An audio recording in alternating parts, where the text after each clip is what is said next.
ஹனுமானை கோவப்படுத்தும் இந்த விஷயங்களை தெரியாமல் கூட செய்து விடாதீர்கள்.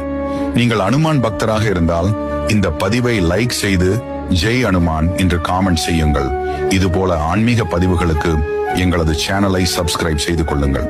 முதலாவதாக, நான் என்கிற அகந்தையோடு இருந்தால் அனுமானுக்கு சுத்தமாக பிடிக்காது.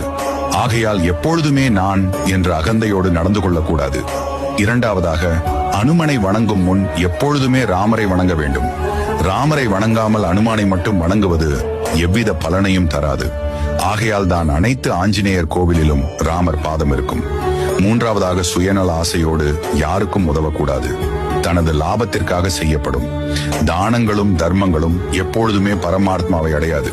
நான்காவதாக, தர்மத்திற்கு புறம்பான விஷயங்களை ஒருபோதும் செய்யக்கூடாது. அடுத்தவரை கெடுக்கும் எண்ணத்தோடு இருப்பவர்களுக்கு ஹனுமான் தக்க பாடம் புகட்டுவார். ஐந்தாவதாக, பெண்களிடமும் வயதில் மூத்தவர்களிடமும் மரியாதை குறைவாக பேசக்கூடாது. அனுமனை பொறுத்தவரை பெண்கள் அனைவரும் மாதா சீதா தேவியின் சுவரூபம்.